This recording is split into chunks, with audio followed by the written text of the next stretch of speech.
Peace and welcome to The Culture right here on the Black Star Network, folks. I'm your host, Farajii Muhammad. Today, we got a lot to talk about. First, let's talk about the big lie.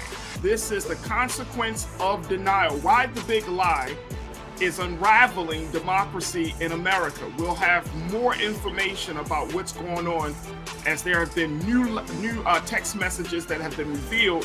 The former chief of staff of President Trump, Mr. Mark Meadows, we'll talk about that. Also, rent is rising in this country, folks.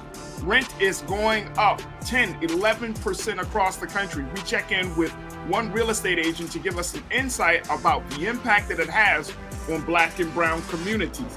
And then at the 4 o'clock hour, let's talk about Black people, Black creatives hosting, producing some of the most popular cultural events. I'm talking the Super Bowl, I'm talking the Billboard Music Awards, I'm talking the Oscars. Is this a sign of progress or just trendiness?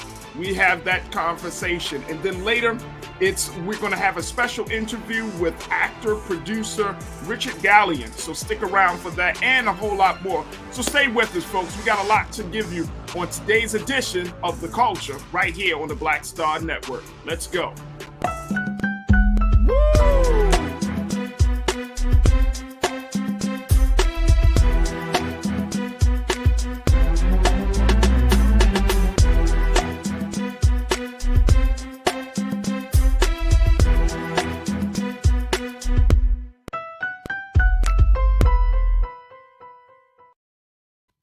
All right, folks, welcome to the show. Welcome. Thank you so much for checking in and being a part of the conversation this afternoon. Oh, my gosh. First and foremost, happy Monday. I hope you really enjoyed your weekend.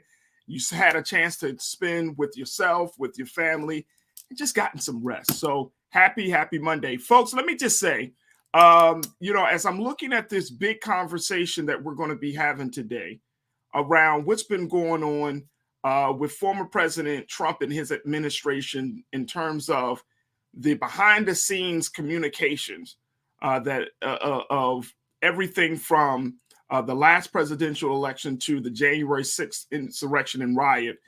There have been a number of developments in this area about who was involved, what was communicated, what was said, and now we're starting to see some of the consequences and some of the impact of all of this takes place as the House Committee on the investigation of the January 6th attacks continues subpoenaing many people that have been involved, whether they're from Trump's inner circle to current and former political officials. And if you start to look at this, how big this conspiracy, this whole plot and plan was to disrupt, to call out on the November election, to first say that was fraud. How many people were on board for that? And then leading up to the January 6th insurrection and riot, how people were communicating, how people were discussing it, what their expectations were, who was doing the talking and who was doing the organizing. It's unfortunate, folks. And this is why I wanted to at least have this conversation about the big lie. We know that last week it was revealed that McCarthy, Senator McCarthy, had said behind the scenes to a number of Republican officials and donors that he was going to advise the president to resign after January 6th. However, of course, that never happened, even though he said he was going to do it.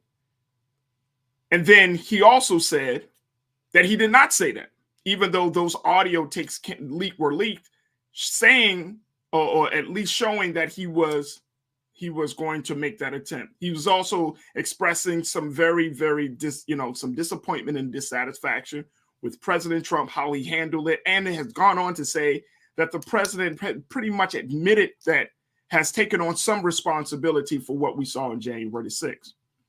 And then now he's denying it all. That wasn't him. That's not true. He's denying it all. And there's a consequence, folks. There's a very, very real consequence to denying something that the American people, you and me, we know is true. There is a consequence for that. There's a consequence to denying what we hear that we know is true. There's a consequence for that. And this is why this big lie that the president and everyone in his circle and all the folks that have supported him, this is what you're really looking at. You know, the real threat to democracy in 2022 is not outside of our borders. I'm going to say that again, folks. It's not outside the borders. It's right inside. And guess what? Some of those who say that they stand for the ideals of America, and they say that. Some of those who say that, oh, I love this country, we're the real patriots. They are doing what they want to do to dismantle this system of government. Now, whether you agree or disagree, the fact remains that there should be some consequence for that. There should be some consequence to conspiring to disrupt the national election. There should be some consequence to what we saw on January the 6th. And there should be some consequence for these folks continue to perpetuate the lie, continue to insult the intelligence of the American people. There should be some consequence for that. I want to bring in our new culture crew member, Jules P, into this conversation as we discuss looking into this whole situation. Jules, it was just revealed just earlier today. CNN put it out there. They have looked at 2,319 text messages, a trove of text messages, which reveal the communications between President Trump's inner circle with his former chief of staff, Mark Meadows, and before and after January the 6th. I want to show, Keenan, let's show just a few of those messages when January 6th happened. Take a look at this, folks. These were some of the messages from November 7th. This is, of course, around the election, and we'll show you some more. But on November 7th, hours before the election was called, the Mr. Perry. Now, if you remember, Mr. Perry is he was the former the energy, and I'm trying to get the correct role here.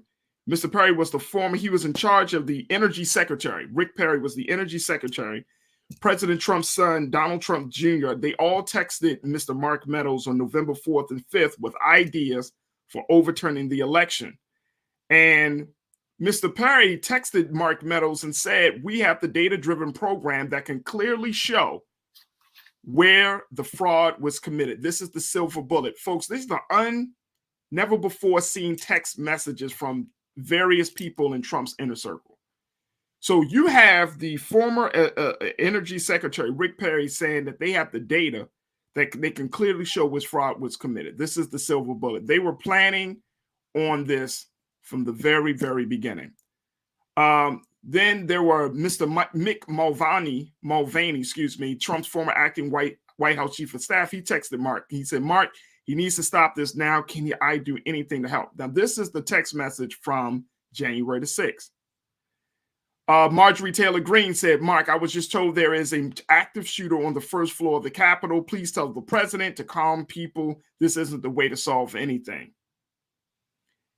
Mark Meadows never replied to that message. That was from Marjorie Taylor Greene, the representative that is actually under investigation right now, Jules, because of her involvement with January the 6th, the behind the scenes stuff she was doing, and some other stuff, because she just continues to be a very just crazy ass person in government, which is wild that she even got that far, to say the least. But this is not just about her. This is really about, Jules, I think, the big lie that continues to unravel this country, right?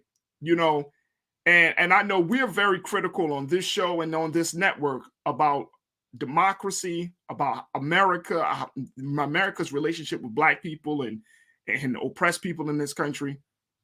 But this is a whole nother level. I just can't believe that some of these folks literally are still in Congress. Mm-hmm. And they were talking about disrupting the election. And then once the election happened, they were talking about taking some sort of, treason style action to get the, to stop the certification of the votes. What do you take from this, bro? So a couple of things. One, like when your point started off originally, you said, there need to be consequences. And so on the basis of consequences, let's unpack each different demeanor of what's going on in these situations. So with the whole November election, if there was a plan to uproot the election, if the president had got, if he won the election again, and then there was a whole plan to uproot that, that needs to be the first step of investigation, because that's just not something that should be allowed to happen. It's not something that is tolerable. That's not something that is justified. That means that was actually planned ahead of time. It's like, when you're losing, it's like, all right, let me find a way to cheat to get this win back or reverse the votes. And that was the type of processes that should be stopped immediately before we even got to that point. And like, we all heard the rumors, and that's the funny part. And like, you heard the rumors during election time, but then to see these text messages come out to verify this, like, all right, now am I shocked? No, because again, this is stuff that I already knew about that was going on. But it's like, now that this is being released, it's like, so what are we doing with this information? You don't release anything just to cause uproar. What is the actual solution going to be? What are the actual consequences going to be? For January 6th, the funny thing, for some reason, I knew I was off of work that day. That was the day I just was off of work. And I think I got a notification on my CNN app. And then every station on television, every live station switched to the uprising, quote unquote.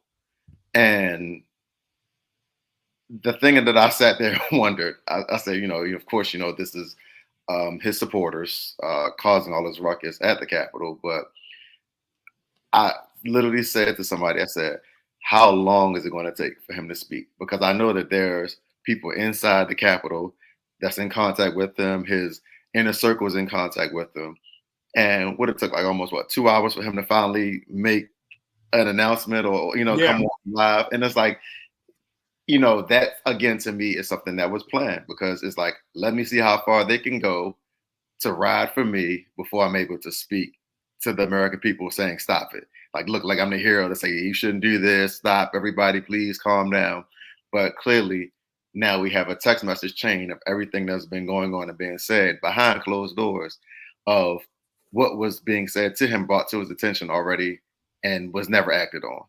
And that's like, now that brings into more perspective of me when I said the quote back on January 6th of, I know he knows what's going on. Why is it taking him so long to speak? But now I clearly see from these messages, oh, these are the type of messages that he was getting the whole time. And he just never even cared to say anything. And there's just more reason why I just, again, respectfully just call him 45. I don't even address him by his name. It's just, he was 45. This is mind blowing, bro. That, and I agree with you. And I feel like right now we're in a very critical and pivotal point in this country where we have to be intentional about how we're going to move forward, right? And why this is such a problem for this country.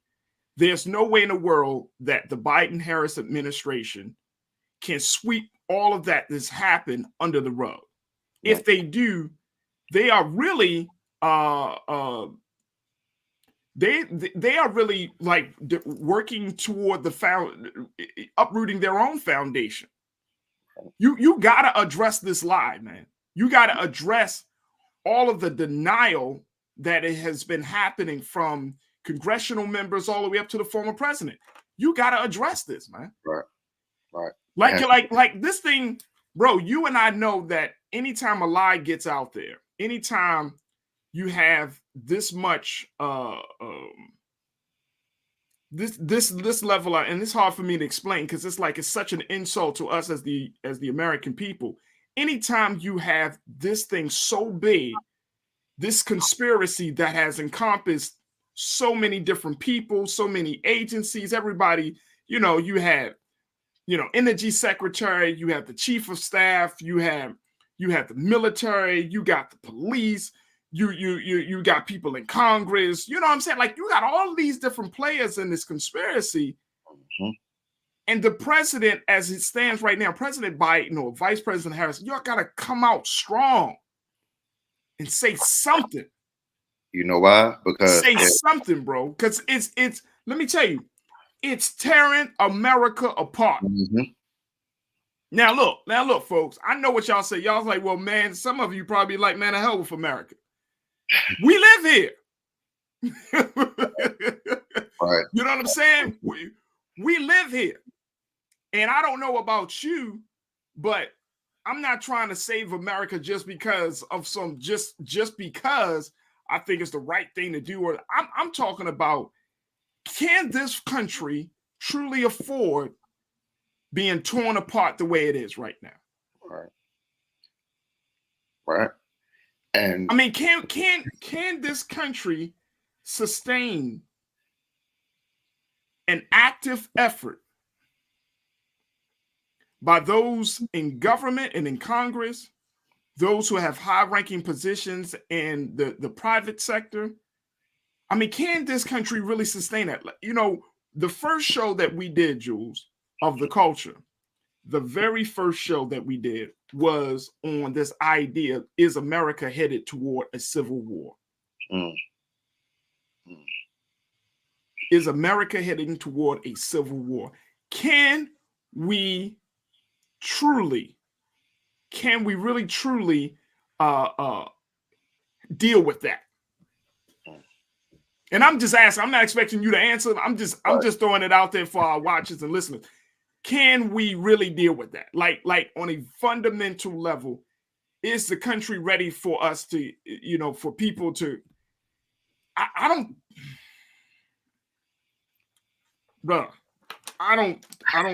think that we can. I'm gonna be honest with you. I don't think that we can. I don't think that any group of people, whether you're talking about black people or white people, whether you're talking about Native Americans or Asian Americans, I don't think if any group of people is really fully prepared for that. Not at all. Because that can go left like so quick. Real fast. Yes, exactly.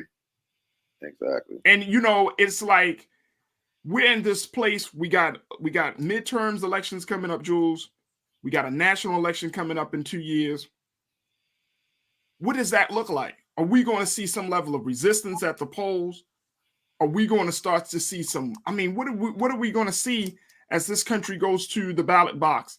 I know in the state of Maryland, the election's in July, but come November, what is that going to look like? And then we're talking 6 months, folks. Are we going to see some resistance? Are we going to see some clashes?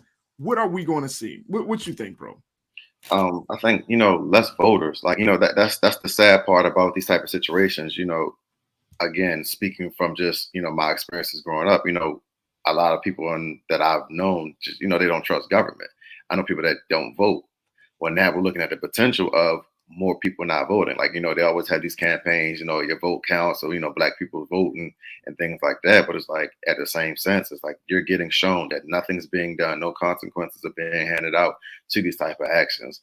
And then it's like literally anybody that's in position currently can get away with anything and not have to worry about nothing happening to them. And we're seeing it now. Like the fact that you're getting the text messages that are like we, again, common sense world already knew what was going on. But then now you have the actual documented evidence of what's been said during the times, what's been plotted against, and what's going on. And it's just like, okay, let's literally think about how much trust do the American people have in America? What's that going to look like for these midterm elections, the primaries? What's that going to look like when you're doing all these campaigns and, whether it's on a local level, state level, how much trust do I have if I can't even trust the main government? How much? And brother, come on, Jules, let me say, man, look, I'm going to keep it real. Mm-hmm. That is one of the biggest questions I think facing every single American. That's one of the big questions. Right. How much trust do you have in your government? Let's Right? do a poll. That'd be amazing to do a poll. And, I mean, look, they have polled it. And let me tell you, the numbers are abysmal. No, seriously. People don't trust the American government. And you know why? Because the American government lies to people. Right. It lies to its own citizens. And it's insulting. I can't think of any other stronger word. It's insulting to think that you can't tell us the truth about what's going on, not just at home, what's going on abroad. Like, tell us the truth, man. Right.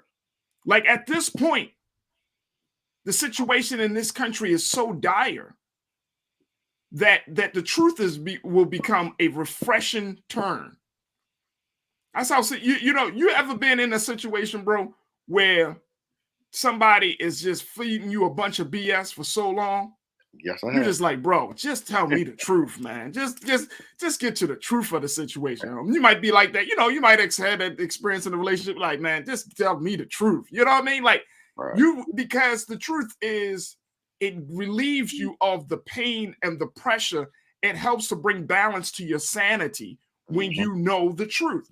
And that's why people are imbalanced. That's why we're on edge as American people. That's why we don't trust the government. That's why we're not going out to vote. Tell the people, the American people, we can handle it. Right. At this point, we've seen it all, done it all, got the t-shirt. Tell us the damn truth. Right. Right. And don't act like, oh no, a speech or so is going to bring us together. That is not what's going to bring us together. Your intentions might be good, but the rhetoric has to be backed up with significant real action. And what we're seeing in this, bro, I mean, I'm looking at these text messages, Joel, and what we're seeing on one side, on one hand, you have the Republican leadership. Yeah, we got it. We got it. We're going to do something about this election. Boom, that didn't work out. January 6th comes up. Same people. Help! Help! Tell the president to do something. Help! I thought these were your people. Right. You know what I'm saying? Like, I thought these were your people. I thought these were your followers. Help! Tell Trump to do something. So you running for your life. By the people who say that they voted, by the people, quote unquote, who are in the same party. You running from them. It's called was it Boy Who Cried Wolf? You running from them, and then check this out, bro. This is what we saw with Mitch McConnell and others. The days after January the 6th, you know that man was responsible. Right. We know that man was responsible. Right. You're going to insult us, insult the American people, and say, yeah, he was responsible, but we got to move on. Right. Nothing happened. Hey, Farajii. So if the shoe was on the other foot, if this was the Biden-Harris administration, or this was the Obama-Biden administration, right? What type of consequences do you think already came down by now? Come on, brother. Okay. All right. I just want to. If you had a multicultural group of protesters and supporters, right, who didn't want to see Obama. Now, say Obama didn't get to the second term. You know, you only could serve 2 terms as president, so he did both terms. But say on the beginning of the second term, right, he lost. Exactly. So you had this multicultural, highly diverse group of people just running down to the Capitol. When they got to the steps. When they got to the steps, climbing the walls. we when they got Asians and black people, Latino people and white people running. They'd have had snipers on the roof, Rod. You know what I'm saying? Like, this doesn't make sense, man. We'd have been It gone. doesn't make sense. And look, folks, as we have this and as we close out this part of the conversation, but it does not make sense because it doesn't make sense. That's the only way to look at it. We can't try to make this something other than what it is. Right. And look, again, if you look at all of these players in this, Mark Meadows and the whole crew and President Donald Trump, if you look at all these players, these people were talking about they wanted power so bad. Really, Donald Trump had infused in them his desire for power so bad that they were willing to break the law. Right? At no expense did they think about consequences. Right. And Merrick Garland needs to, bring the hammer down, because this is one of them situations. Let me just say it like this as we wrap up, right?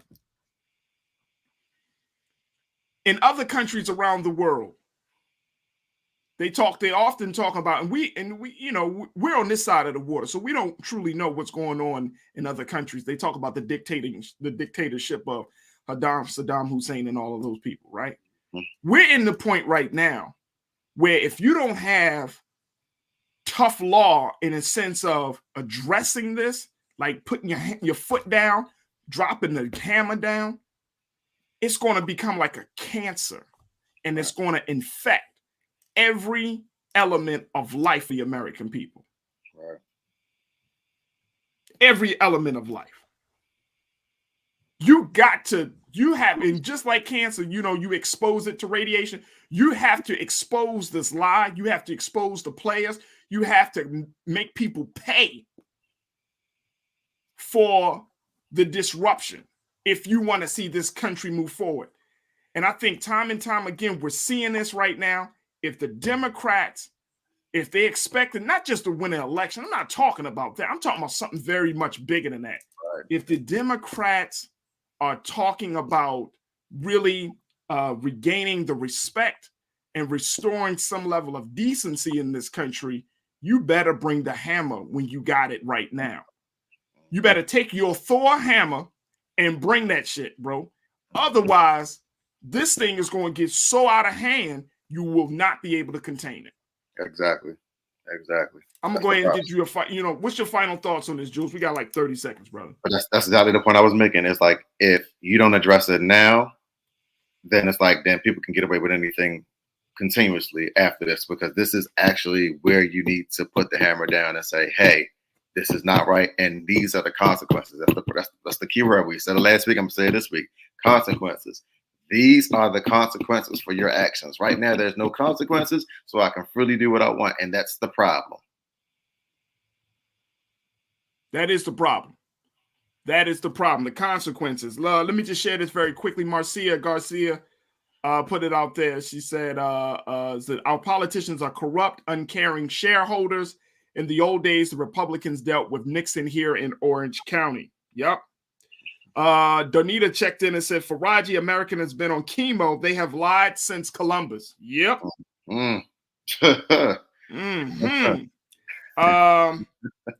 Chalk Milk 10 said, powerful businesses can trust the government because they can use their power and money to affect legislation. They dictate the outcome of major decisions. Yep. Agreed. Look, Brother King Lee said, Merrick Garland is not going after Donald J. Trump. I wish he would, but something deep within me tells me Merrick Garland was told by Biden not to go after Trump. I could be wrong, but that is my sense of things. You may not be. Hey, Brother King, you ain't probably the only one. If you don't bring that hammer, I'm telling you, if you don't bring that hammer, you got to deal with it. These are the type of forces. We talk about what's happening in other countries. I remember when Saddam Hussein, they were talking about the various Muslim communities, the Shiites, the Sunnis, and other communities, and they were, oh man, Saddam has a tough grip on them. But guess what? They were living in a certain way. Right. And soon as Saddam was taken out of the picture, everything started to fall apart. Same thing with Gaddafi. Saying, if you go into these countries and look at it, America's heading, and I'm not playing around, folks. I'm being honest with you. I see America get into a place that if you don't have strong leadership in this country, it don't have to be a dictatorship, But if you don't have strong leadership that says enough is enough with the lies, we got to start telling people telling American people the truth. If we don't start to penalize those who have disrupted and have tried to undergird the very foundations and principles of this country, how are you going to try to have a civil conversation with an individual who wanted to see you dead? Right.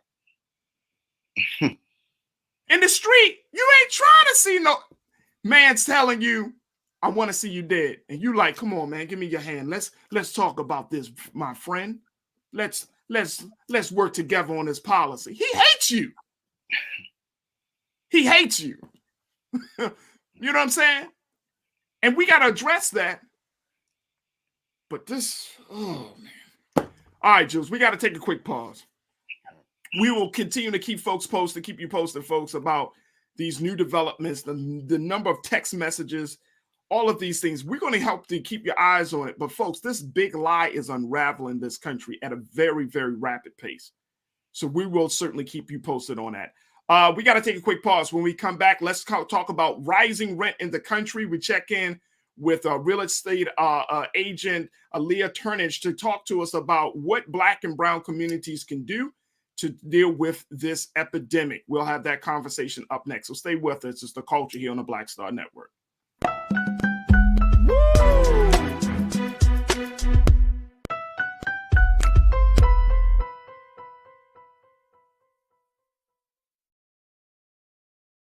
Don't you think it's time to get wealthy?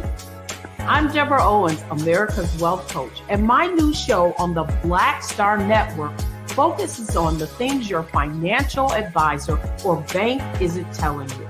So watch Get Wealthy on the Black Star Network.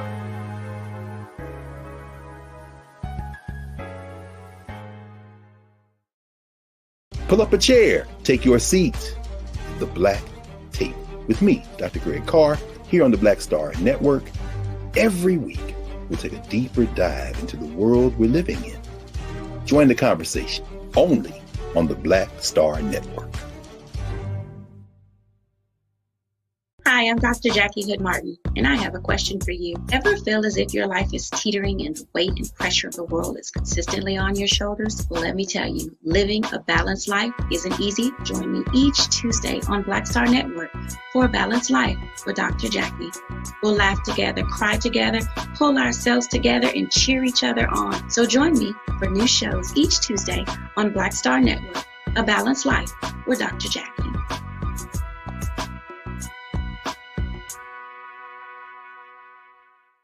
It's time to be smart. Roland Martin's doing this every day. Oh, no punching! Thank you, Roland Martin, for always giving voice to the issues. Look for Roland Martin in the whirlwind, to quote Marcus Garvey again. The video looks phenomenal, so I'm really excited to see it on my big screen. Support this man, Black Media. He makes sure that our stories are told. See, there's a difference between Black Star Network and Black-owned media and something like CNN. I got to defer to the brilliance of Dr. Carr and to the brilliance of the Black Star Network. I am rolling with Roland all the way. Honored to be on a show that you own. A Black man owns the show. Folks, Black Star Network is here. I'm real revolutionary right now.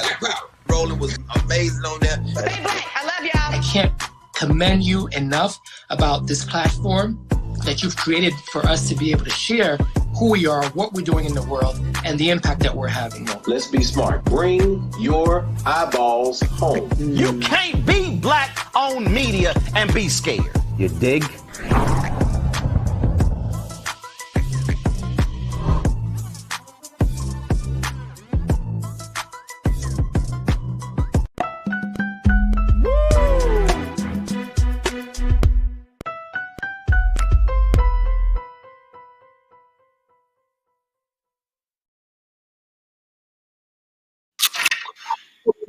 Notice one thing in this country that has changed. It is not just the food prices, but it's also the cost of rent. According to a real estate research group by the name of CoStar Group, they found that nationally rent rose a record 11.3% last year in 1,500 counties across the country. Now, when we talk about rent, we're talking about cost of living. And of course, along with the cost of living, everything else seems to go up. But this whole epidemic of rent, the raising of rent in this country has gotten many people to wonder whether they should, continue to rent or continue to buy a home. And more importantly, the conversation about rental rates has permeated throughout the Black and brown communities. As those communities, those of us in those communities, we have to continue to deal with the impact of COVID-19 to the changes in work and everything else. Folks are asking the big question, with rent rising, will we be able to meet the demand? Here to give us a little bit more insight into this is real estate agent and Maryland renter for Keller Williams, Miss Aaliyah Turnage. Aaliyah, thank you so much for joining us for this conversation. How are you today? I'm doing good. Thank you for inviting me. Absolutely. Aaliyah, if we look at this, when I read that rent is rising in this country, and depending on where you are, you can be paying everything from $1,200 on this side of the country. Then going on to the West Coast, you might be paying something from like $2,100, $2,200 for very small spaces. It seems like this is just backwards, considering we're still in a pandemic. People are still trying to recover from the financial impact of that. But this puts Black and brown communities in a very, very difficult place. Yes, it is. I've seen a trend, and honestly, like even in Maryland, I've seen renters pay like $2,000, $2,100, even more than what people would normally pay for their mortgage. So it's definitely like trending right now. Whereas though landlords need to be able to pay their rent or pay their mortgage, so they are hiking up some of the prices on these rentals. So yes. So some people would ask the question, is this the time for folks to say, you know what, I'm not going to be renting anymore, I'm going to be selling?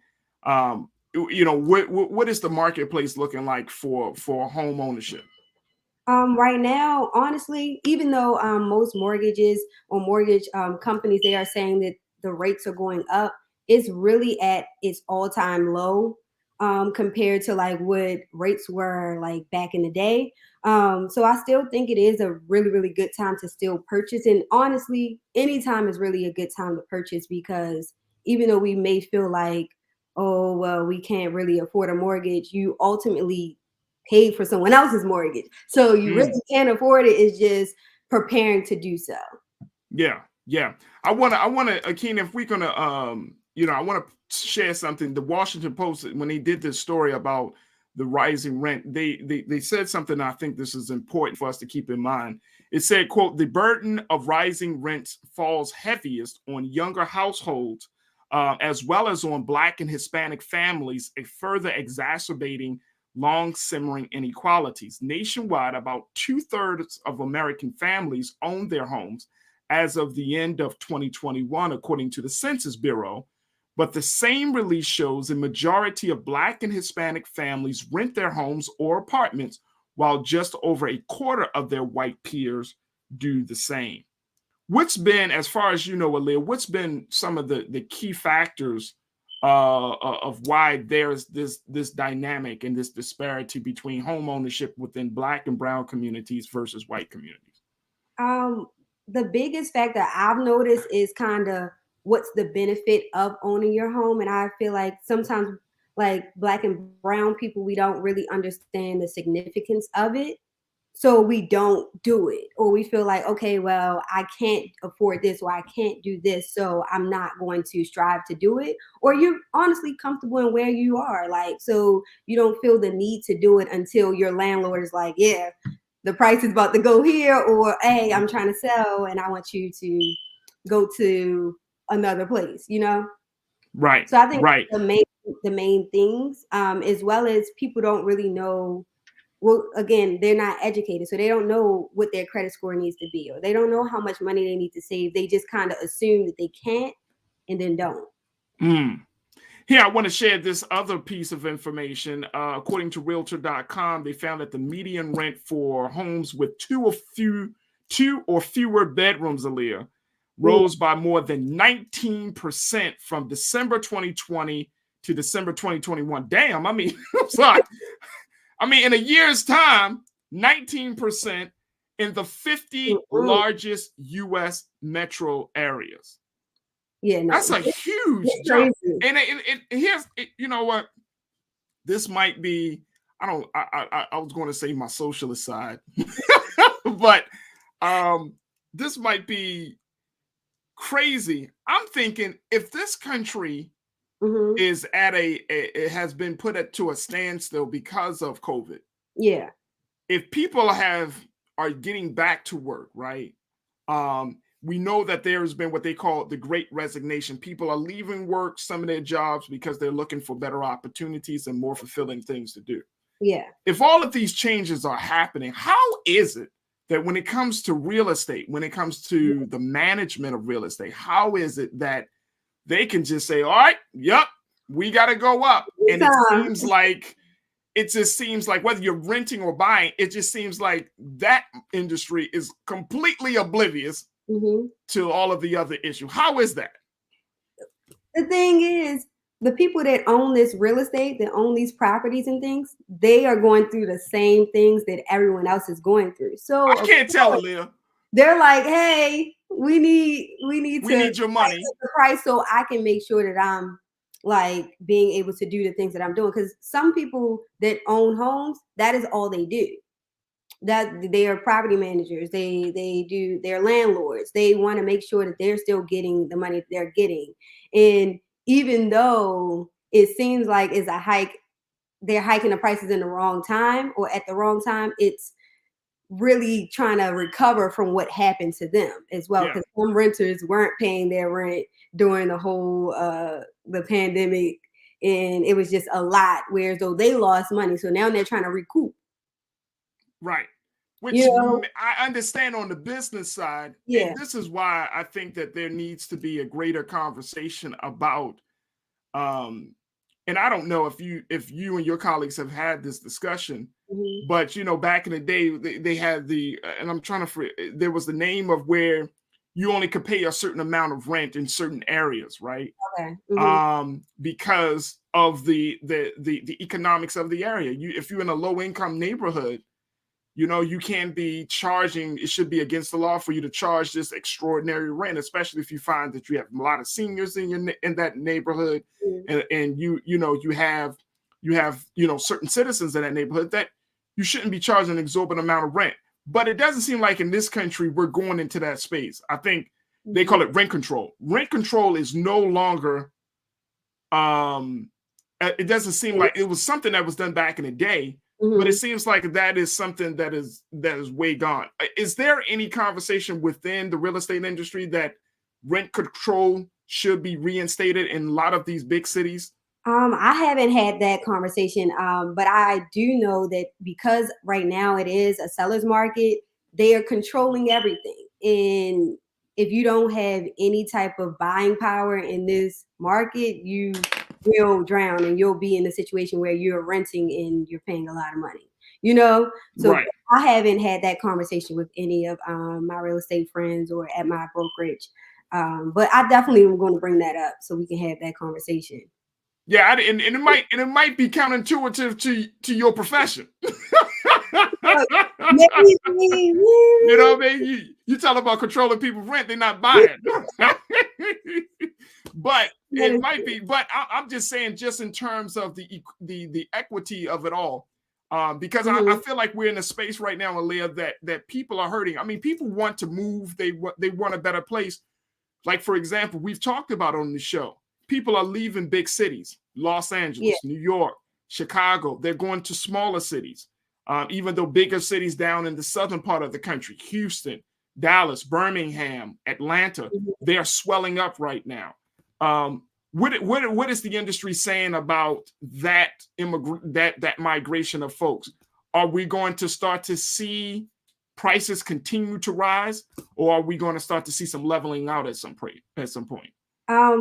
Well, from what I had or conversations that I had with like my brokerage and different real estate agents, we could see that the rates are like increasing, so it will level out the pricing eventually. But we don't know how long that would take, honestly, because right now we're basing everything off of comps. So if an area, or if like a rental sold in that area for, or was rented for like maybe like 2,000, then we're using that as a comp for the rest of the rentals that are going to come in the next 1 to 6 months, you know? So we would have to like eventually get buyers either to like buy homes and be like, oh, that's a little bit too much, we're going to offer a little less. That would be a way. Another way would be getting the rates to go where they're going, which is increasing a little bit, which would basically level out the whole industry, whereas though instead of it being a seller's market, it's going to go back to being a buyer's market where it will be a little bit more sustainable for them. Right. You know? I want to bring back Culture Crew member Jules P into this conversation. Jules, what are your questions for Aaliyah as we talk about rising rent in this country? So mine's more so like directed towards the areas. I can give you an example. People working in areas that they can't even afford to live. What are some causes of that? Because I'll give you a prime example. When I was working down in Canton, you know, for a hourly wage that was, you know, competitive, but you know, it wasn't exorbitant. And the rent in that area was about $2,200 to $2,300 just for 1-bedroom apartment. Like, what is the way to have people that are living in these type of areas or being able to work in these type of spaces afford to live in the areas that they work in instead of having to travel so far to get to these type of spaces to live in? See, and then I feel like that's the question, or a question that you would have to ask, like, I guess, the employers, because they ultimately need to get that level or that your salary or your hourly wage higher so that you can be able to live in those areas. Or another way you could do is possibly buy in that area where your rent may be, or your mortgage may be a little less than what you would be renting, because ultimately rent is for your landlord to be able to pay the mortgage and to possibly get an income from off of that.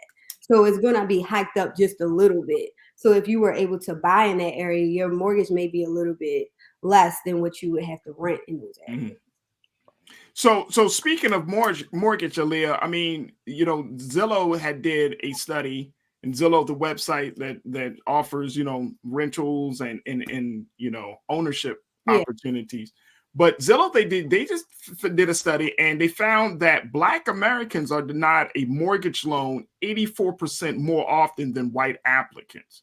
And a lot of times Black people in this country said that a low credit score can prevent them from securing a home loan, according to this Zillow report. So what is the industry really doing? And I'm saying significantly, because I know that each agency, like the agency you work for, the firm you work for, I mean, every agency can kind of say, okay, we'll do a little bit more here and a little bit more there. But are you really seeing that home ownership is going to, you know, the applicants for home ownership is going to be accepted, especially among Black people? I mean, 84%, they're denied more often than white people. That's a high number. Yeah, that is. It really depends on who you choose as your lender, as your the mortgage company that you choose. Like, I try to let my clients know, hey, let's go with a local bank. Maybe you'll have a better chance of getting pre-approved. Maybe you'll have a better chance of getting approved for that loan. But I know for like a lot of local banks, you can go as low as like 580 for your credit score. So you can get approved with a fairly low credit score. Now, you may have to put up a little bit more money. You may have to do some things to be able to get pre-approved, but it is a possibility, and it is possible. So that just really depends on where they're going and who they're talking to. Not to say that that's not a thing, because going to big banks, you are going to get denied for a loan, especially if you don't have like that peak credit score that they want you to have, or having that a lot of savings. But it is possible to still purchase a house. You just have to like find the best lender for you, and then kind of go from there. And then also finding the best real estate agent for you. Like every real estate agent is not going to be able to prepare you for those things if you say, hey, you have a low credit score, or hey, you don't have a savings, so we're going to work with you. Some realtors are not going to do or go that extra mile to help you with that. Right. And it seems like in this day and time, you do need a realtor that is going to go the extra mile, that understands the dynamics of the landscape. Because, I mean, people can get into homes. Yes, of course. People can get into homes. It's just how you get into it, like the deal, how the deal is structured, what are the incentives, you know what I mean? And having a full understanding of all of that. From your vantage point right now that we are involved in a pandemic, what is the average amount of time that it takes to get a deal done on your side, Aaliyah? So it normally takes like 30 days or less, 30 days or less. You'll be able to get in as long as you have all your paperwork together, which is having your credit score being either 580, or if you want grants, then you'll have to go to a 620 to get grants. But once we get that pre-approval letter, go out and find that home. If once the offer is accepted, it takes 30 days. Takes 30 days. Well, you know what? I mean, I'm hoping that this rising rent issue is going to create some new conversations, especially within the real estate industry. Yeah. And you know, and I know that, you know, young realtors like yourself and others that are doing the work on the ground. You know, some people might have the expectation, y'all are young, y'all Black, y'all should be speaking out for that, you know, making sure that Black and brown folks get the correct equity that they need, not just equity for the home, but in terms of service and treatment. Yeah. What do you have? What can you say to that when there's that expectation placed upon you? Has anyone ever said, hey, you know what, you should be a mouthpiece for, you know, housing discrimination or going against housing discrimination? Do you feel that pressure?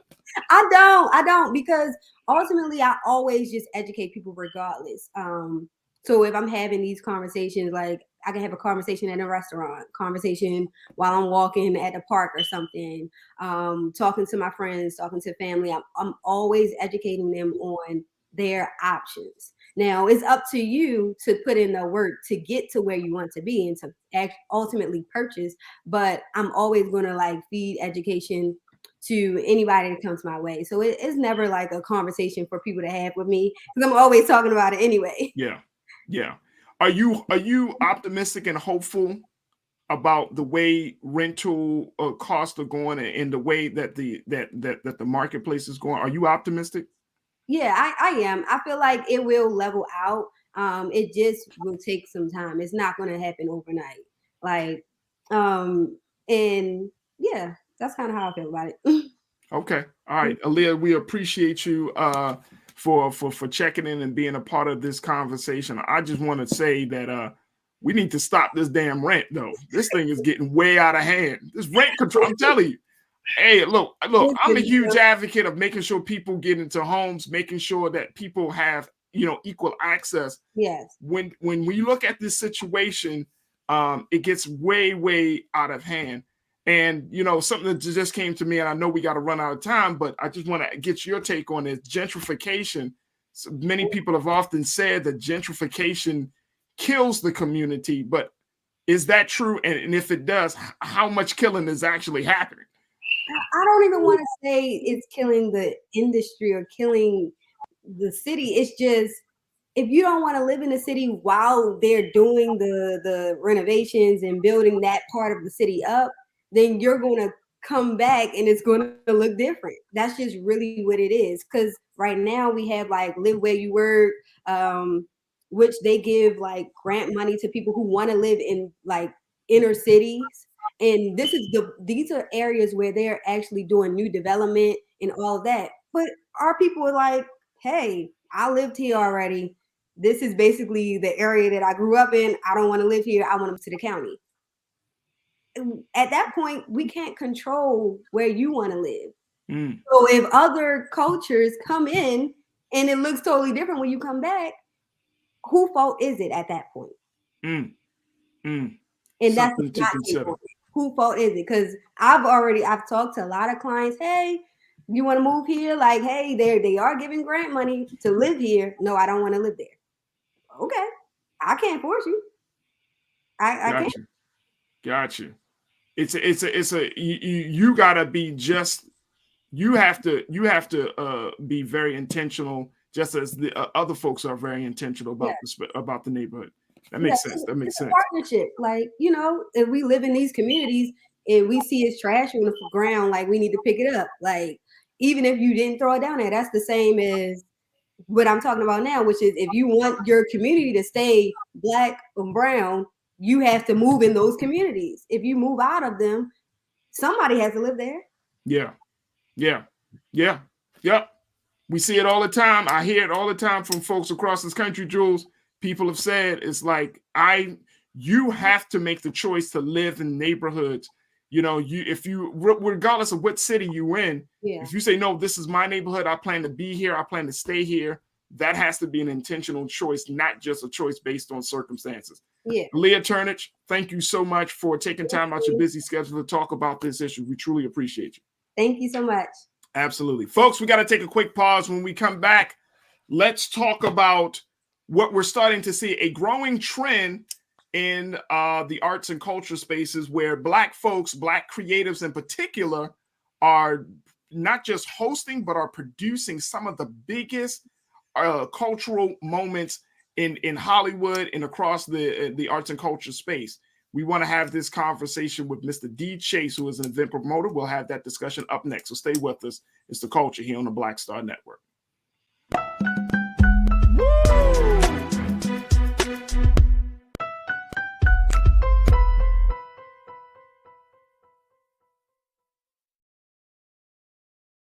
Don't you think it's time to get wealthy? I'm Deborah Owens, America's Wealth Coach, and my new show on the Black Star Network focuses on the things your financial advisor or bank isn't telling you. So watch Get Wealthy on the Black Star Network.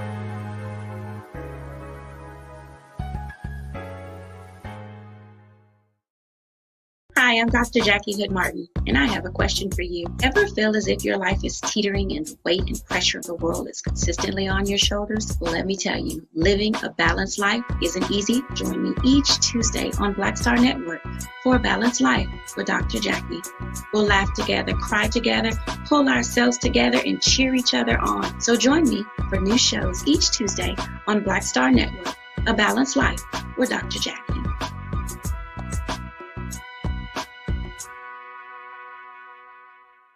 Pull up a chair, take your seat. The Black Tape with me, Dr. Greg Carr, here on the Black Star Network. Every week, we'll take a deeper dive into the world we're living in. Join the conversation only on the Black Star Network.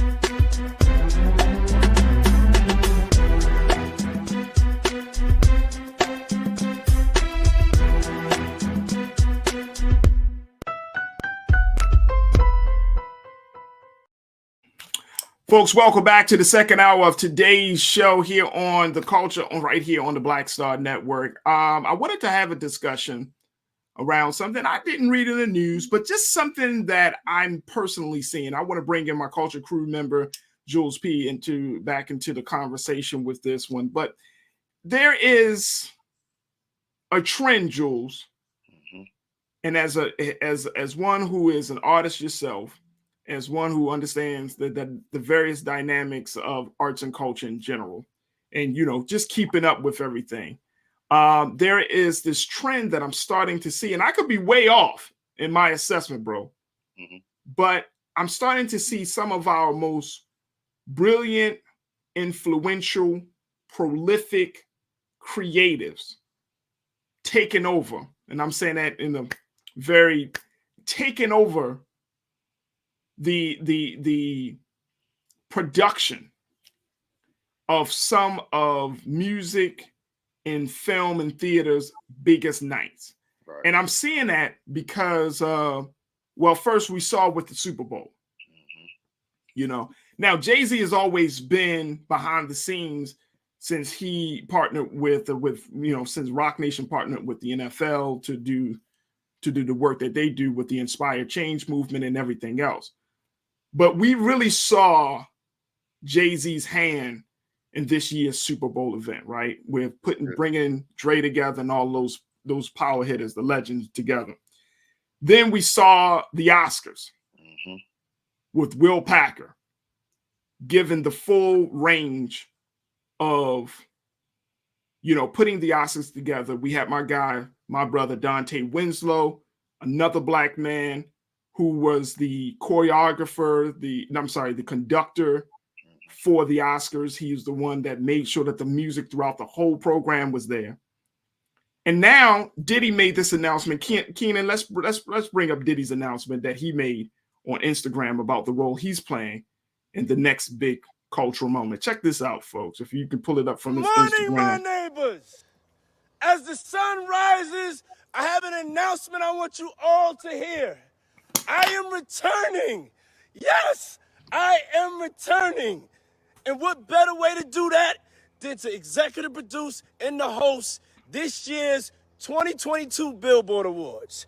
That means I'm the host with the most. I'm the executive producer that calls all the shots. That means I'm the ringmaster, P.T. Barnum style.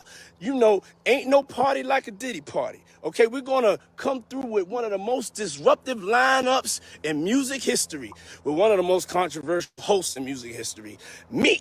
Okay, so everybody get ready to meet me at the 2022 Billboard Awards, because we gonna act bad. See y'all there, and y'all know I'm not fucking playing around. So I said if I'm hosting the awards, fucking Vegas is gonna be lit. Everybody go get their hotel suites, get there early, put on your best, and get ready to do what we do. Let's go, it's up!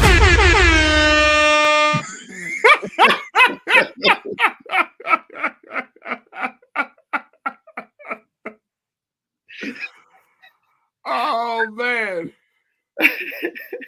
Yes. That was Diddy, folks, announcing that he's going to be hosted and executive produce the 2022 Billboard Music Awards. I'm seeing it. So I'm asking the question, Jules, is this a sign of progress or is this just trendiness? I think it's both. And I'm going to break it down why it's both. So progress, one, because our elites are finally getting that look to finally take those stages, take the mantle of these shows, these productions, and lead it.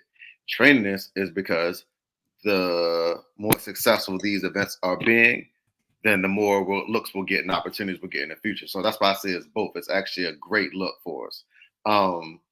So let's start with Super Bowl. This year's Super Bowl, I think, was like the biggest party I had by myself in the room, because it just was like you're having a flashback. Now it's going down memory lane, but you brought all the heavy hitters to take you down memory lane. You start with Dre, you got Snoop, 50 coming out the ceiling. You got Mary J. Blige, you got Eminem, you got Kendrick Lamar. It's like, by the way, with Kendrick's album coming out this year, next month, it's like that was a good segue to make his name relevant again, because of course Kendrick takes about a good 4 to 5 years to release albums. So it's like that was a perfect segue for him to get his face back out there. So, oh yeah, I remember Kendrick. And then sure enough, we get that announcement on May 13th that his album's going to be coming out. Right.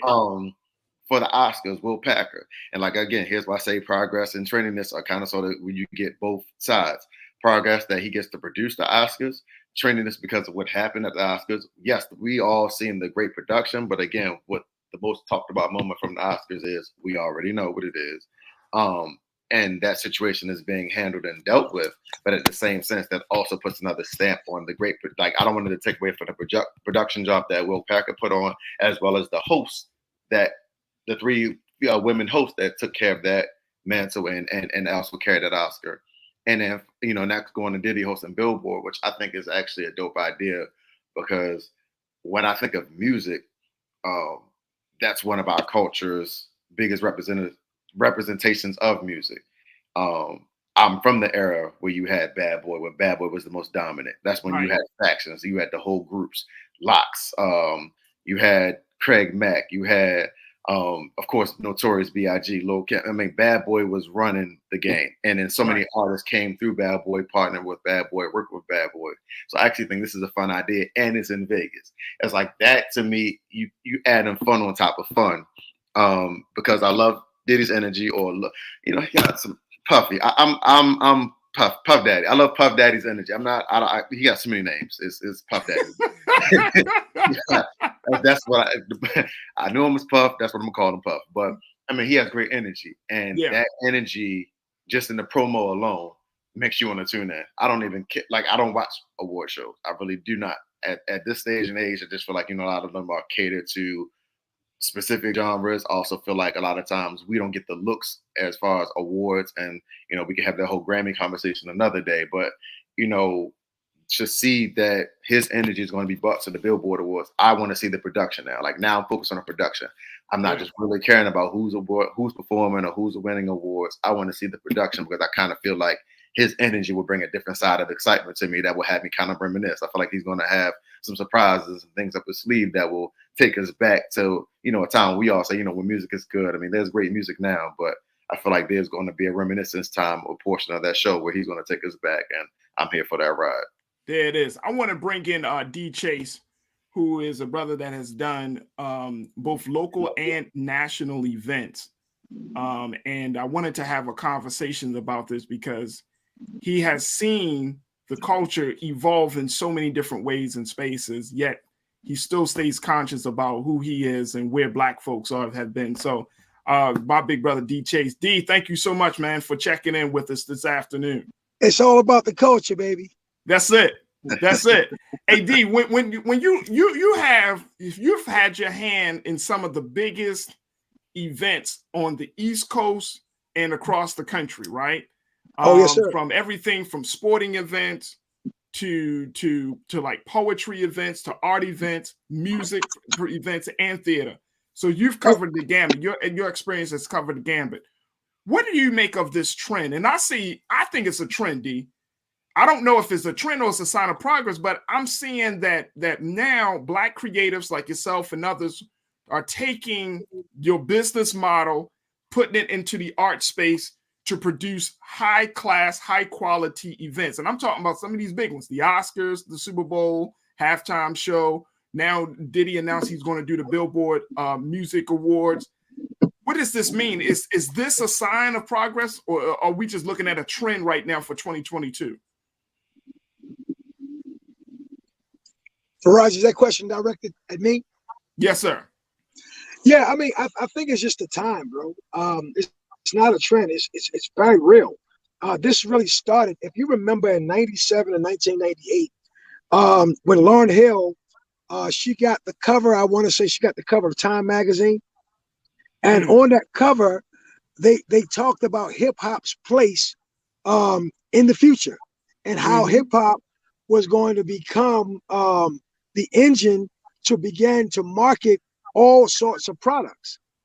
So in 1997, I began to shift my energy, because I saw where this thing was going, to being in the place where I knew time would catch up with us, right? Which was entertainment. If you remember, Farajii, in the 80s and the early 90s, if you wanted an opinion on the Black community, you didn't ask hip hop, right? You asked some other business leader, but you definitely didn't go into music, right? However, now Jay-Z may be the biggest thing, and I'm gonna go out on a limb for some.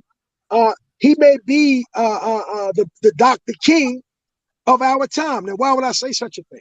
All right. If you look at what Jay-Z's impact on the NFL was in such a short period of time, not only did it inspire a continued social justice movement, but it really set the tone for everybody really embracing us and allowing us to come completely through the door.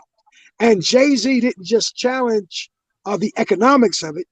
He challenged, the idea of who's running the show. All right. If you remember with Beyonce, and Beyonce's push on some of the other major festivals where she had choreographers. Right. So Jay-Z and Beyonce, they may be out Ozzy and Ruby. So I'm saying I didn't think about it like that. Yeah. Yeah, I'm saying all that to say is it's just the time. And if we remember, I'm an old community activist boy, so I remember all the old people telling us about the story about us being enslaved for 400 years, right? And after we've been enslaved for 400 years, all of a sudden we were going to have a meteoric rise out of nowhere and do and be places that at one point in time people thought was impossible. Hey, we are actually 403 years out of that process, or 403 years into that process, and maybe we are in those times where the ancients wrote about. So no, we're not trending. This is the real deal. And I'll give you an example of my personal life. Yes, all right. Sir. The Preakness has been around for 147 years.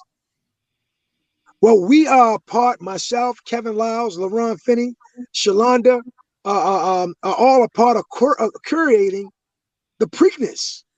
Yeah, I saw that. Which is, it's the Super. It's a Super Bowl. That's this year's. Y'all got Meg Thee Stallion coming in. We got Meg Thee Stallion, Miss Lauryn Hill. Miss Lauryn Hill. now, that's a global event, but that's Baltimore, bro. Now, who would have ever thought a little kid from Park Heights who, listen, the Preakness is in Park Heights. I've never been to the Preakness until I helped direct it. I'm just saying. And guess what? What we are asking for is not to be a transactional partner. We're asking for a stake for ourselves and also for the community. This is real, Farajii. This is absolutely real. So D, when people can be highly critical of this effort, they don't know you. They don't know Will Packard. They don't know the thinking of Jay-Z. They just see what's on the outside, right? And they might be saying, but y'all still on, somebody else's stage. Y'all still working under somebody else's name. What do you say to that? I would say when you put your video up on YouTube, you're on YouTube's platform. All right? You can't get away from the infrastructure that white people have set up. They've done a great job. And we have to stop seeing our economic development as some form of newfound sellout. No, we can't. We have to understand that we're from a generation where we know and understand this is not about ourselves. This is about our community. All right? So those of us who get the opportunity to penetrate behind the metal curtain, we're not going in there representing our personal interests. We're going in there and we're leveraging our culture so that our culture can have a stake and an equitable stake in the future. All right. We're not going to, we should ask ourselves the question, if we are going to be in America, which we seem to have decided to be here, nobody has gotten a permanent passport to be someplace else, then we have to decide that, and there's going to be some places, strategic places, where we must have partnership. All right. If the Preakness stakes have been played in Baltimore City for 147 years, and Baltimore City is 65% Black, why would not be at that table? Why wouldn't why wouldn't you want a guy who has a community record of transforming lives, a community record of advocating for the best of us, a community record of making sure that the contracts that go out are not just the same old good old boys network? So you can't make those decisions until you're at the table. So we're asking questions about where the marketing dollars spent, right? We're asking the question, who's handling the security? We're asking the question, well, when you decide that the food is being served, are there any Black people who are business owners who are part of that? All right. Your staffing companies. All right. How many of those people are you hiring directly from the community? All right. How many items that you're going to purchase from someplace else can be purchased right in from people who have businesses in Baltimore? Right. So we're coming into these spaces not just as a business with a business as usual mentality. We're coming to it with a community mentality where business is a major part of what we need to be successful and to sustain ourselves into the future. And I think that's the other part about this, Jules and D. You know, one of the big things that I'm often concerned about is our expression, Black expression. Does it become diluted? Does it become you know, less potent when it's put on a mainstream platform? And you know, and I feel like, and Jules, you can start it off, and then D, I'll get your thoughts. But Jules, you know, I feel like that's kind of like the catch-22. You know what I mean? It's like if you're an underground artist, if you're an underground, you know, talent and phenomenon or phenom, that once you get to the mainstream, something changes. And I'm often asking myself, like, you know, is this just part of the process to get to a bigger place to affect more people, or should we have a concerted effort to keep certain things in place so that way that authenticity isn't lost? What's your take on that, Jules? So that's probably one of the things in my personal journey that I've always went through. I think that being your authentic and original self is the end all be all. So I don't water it down for mainstream. I won't water it down for a big stage look. Who I am is who I am. What I bring to the table is what I bring. And I feel like if I stop what I'm doing as progress of my music or my lyrics or what I'm talking about or the messages I'm trying to relay, positive and or negative, if viewed in that aspect, then that's taken away from my craft. Because then I'll start second guessing when I'm writing again back at the drawing board, like, oh, well, I got denied this opportunity.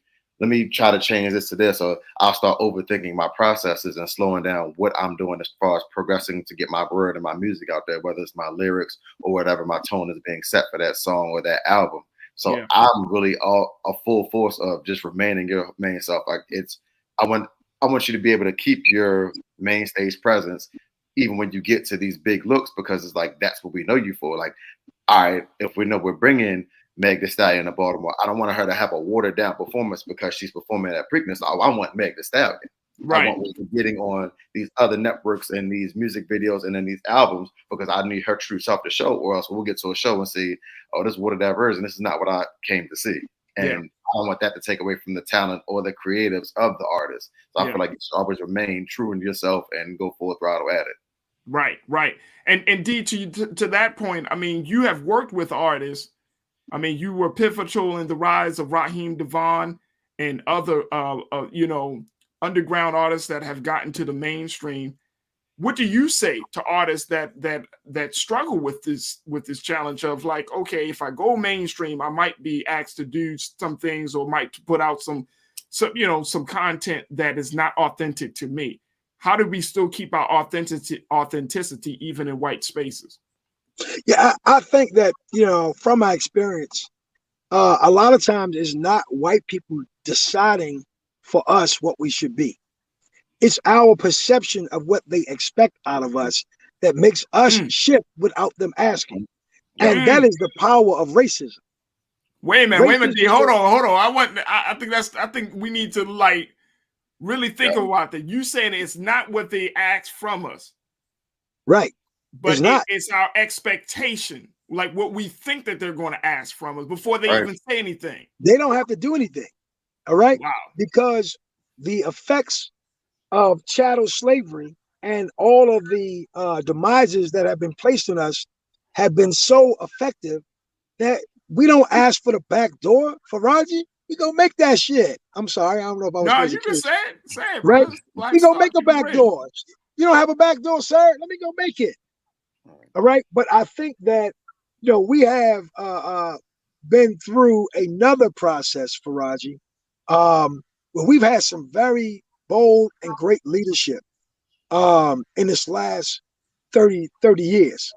We've had some very bold leadership, and we've had leaders who told us, now, when you go up into these spaces, not only be your Black self, but be your best Black self.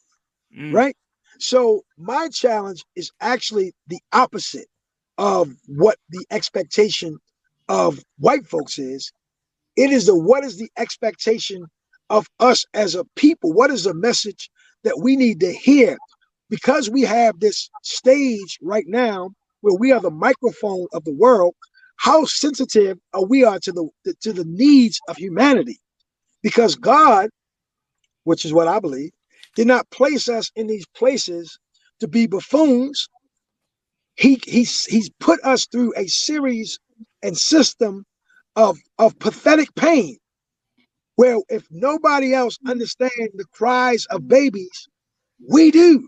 If nobody else understands what it means to be poor, to be without, to lack dignity, we understand all of that. So now these are the same people who have a platform to speak to the world.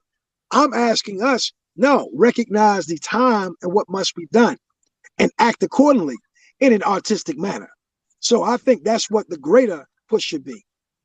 And I mean, it is to that point, D, that we're starting to see that. Are you optimistic, dear brother, about the direction that our arts and more importantly that our culture is going, not just in producing the shows, but producing artists that speak to that sentiment you just shared with us, producing artists that can hear the baby cry, producing artists that are saying, you know what, I'm not going to keep putting out certain content that's going to be detrimental to the mental health of my people. Are you optimistic about that? And I'm saying that to you, I'm optimistic. Yeah, I'm optimistic that we're going to get through this, right? And I tell a story of when I was a kid. I was in the 3rd grade, and me and my best friend were on a playground. The playground in Park Heights, which is a Baltimore community that has been ravaged by, all of the isms and schisms. There was a guy, he came to us and he said to us, Farajii, when we go to prison, not if, when we go to prison, if somebody says, I can't even say this, or is this, can I say whatever? Can I say it, Farajii? As long as it ain't disrespectful to women or anybody else, go ahead and say it, brother. It's important to understand the context of what he said to me. I was in 3rd grade. He was probably 25 or 26. He had did a large stint in prison. He was preparing us because he expected, what was natural for our environment which was a matriculation from Park Heights to the juvenile system, to the adult system. And his preparing us, he says to us, Farajii, when you go to prison, if anybody says to you, Derek, if anybody says to you, Twan, blood on my knife or shit on my, you already know the other part, you be prepared to kill him immediately. Now, Farajii, that is a heck of a pill for a 9-year-old child to digest. However, it was very, very necessary for the environment that although I did not end up in prison, the 16 other boys who were there, all right, did end up in prison. And it seemed to be a message that was harsh and vulgar and disrespectful and disconnected, but it was the exact message that we needed to hear as we had to harden ourselves for some of the environments that we were going to go into. Now, what does that have to do with your question? Here's the connection. Some of these hip-hop artists are creating music that seems to be very harsh and disrespectful, disconnected, all right? However, in the places where these kids are living, it is the exact mentality, unfortunately, that they may have to utilize to leave or get through that environment. Now, the flip side of that is there has to be a continuous production of artists who speaks to the other greater aspects of our humanity, our civilization, and our consciousness. So we gotta have both, because the truth of the matter is, Farajii, I didn't grow up with a silver spoon in my mouth. I grew up in an environment where we learned to fight first. All right, we ain't learned to walk away. Walking away will have you fighting and disrespected every day. So I think that from a cultural standpoint, all right, we have a group of artists that are making a heck of a lot of money. And even if they don't understand what it means to be culturally sensitive and responsible. They understand economics. They understand technology. And what I think that we begin to do with those artists is we look at what they do well and draw from what they do well, and what they don't do well, we have to live with on both sides. That's some jewels right there. And I ain't talking about Jules P. I'm talking about the other jewels. Man, that's some jewels right there. Come on, Farajii. We've been at this a long time. I gotta stop the conversation right here. But you know, I think that your insight gives us some more food for thought for things for us to think about, because I mean, I'm seeing all of this shift that you talked about that you saw 20 years ago. Well, yeah, almost what is it? 20 something years ago, 25 years ago. 25 years ago. 25 years ago, you saw this shift. Now we're in the middle. We're right on the beginning parts of this shift. And I'm just want to make sure that our culture, our history, our humanity stays intact during this great transition. And I loved how you said it earlier. Black people in this country, we got the microphone. But it's how we use that time, that moment, how we use it, that's going to dictate everything else. Yep. Hey, man, I love you, Farajii. That's the space that we're in. Culture, baby. Would you say, D? It's all for the... No, I said I love you, man. It's all for the culture, bro. It's all for the culture, and I certainly love you, too. D. Chase, National Events Planner. Man, if I told y'all folks, like, all the things that this man has his hand into, we'd be talking till the end of the show. Hey, Farajii, you know, hey, what I like, Farajii, is I love flying under the radar, man. You know what I mean?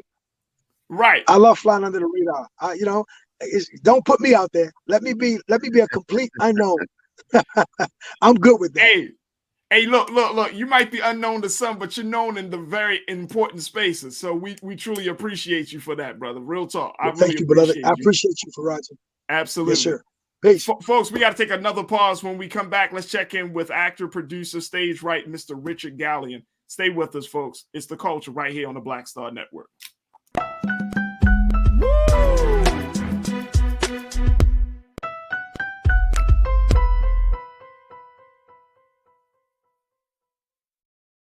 Pull up a chair. Take your seat. The Black Tape with me, Dr. Greg Carr, here on the Black Star Network. Every week, we'll take a deeper dive into the world we're living in. Join the conversation only on the Black Star Network.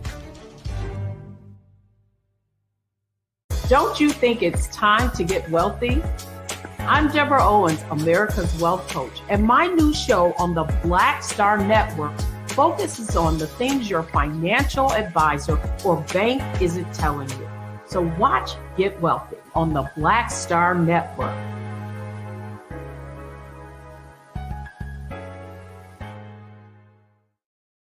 Hi, I'm Dr. Jackie Hood Martin, and I have a question for you. Ever feel as if your life is teetering and the weight and pressure of the world is consistently on your shoulders? Well, let me tell you, living a balanced life isn't easy. Join me each Tuesday on Black Star Network for A Balanced Life with Dr. Jackie.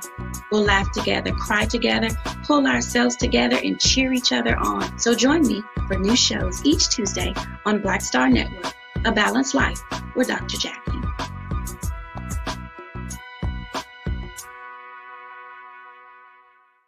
It's time to be smart. Roland Martin's doing this every day. Oh, no punches! Thank you, Roland Martin, for always giving voice to the issues. Look for Roland Martin in the whirlwind, to quote Marcus Garvey again. The video looks phenomenal, so I'm really excited to see it on my big screen. Support this man, Black Media. He makes sure that our stories are told. See, there's a difference between Black Star Network and Black-owned media and something like CNN. I got to defer to the brilliance of Dr. Carr and to the brilliance of the Black Star Network. I am rolling with Roland all the way. Honored to be on a show that you own. A black man owns the show. Folks, Black Star Network is here. I'm real revolutionary right now.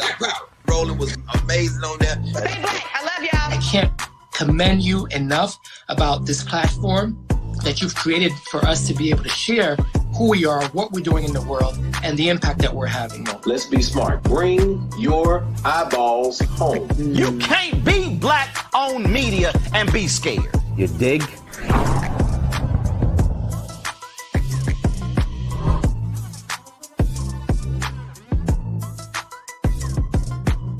It's time to be smart. When we control our institutions, we win. This is the most important news show on television of any racial background. Y'all put $2, $3, $4, $5, $10, $15, $20, $30 on this and keep this going. What you've done, Roland, since this crisis came out in full bloom. Anybody watching this, tell your friends.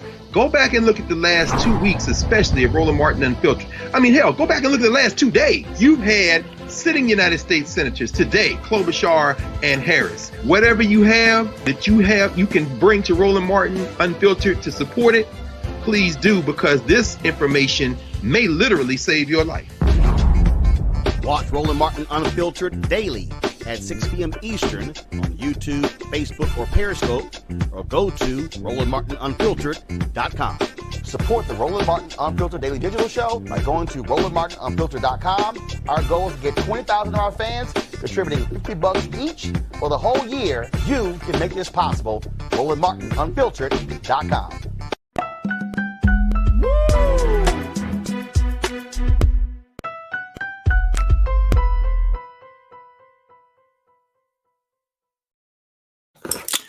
All right, folks, in a few minutes, we're going to be checking in with actor and playwright and producer, Mr. Richard Gallion, who has done a number of shows.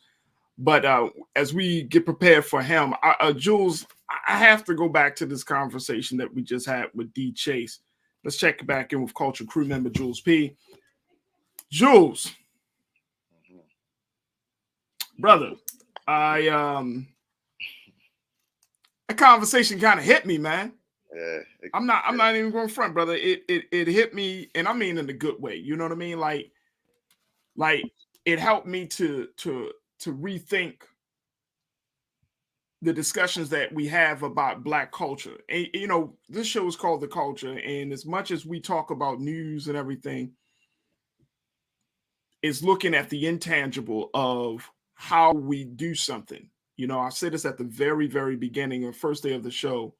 You know, we want to have conversations about how we do things, right? Not just in politics and education, but we know that like entertainment, arts and culture, these are very, very influential spaces that determine and dictate how we think, how we see the world around us, how we see ourselves. And just talking to you and D, it just made me think like, you know, we're in a time right now, Jules, where we have to be intentional. And I love what Dee was saying, like the expectations, we operate on the expectations of other people, of white people and other people before they even say anything. I mean, if that's not a sign of a person who has been affected by white supremacy, like we already shifting and moving and before we even say anything, before anything is said. Because you got folks from other groups, from other neighborhoods, from other communities. They be like, no, be your authentic self. And we're like, no, I don't want to be my authentic self. Right. I want to be the self that you want me to be. I think that it just hit me, bro. It just really, really hit me. What's your take?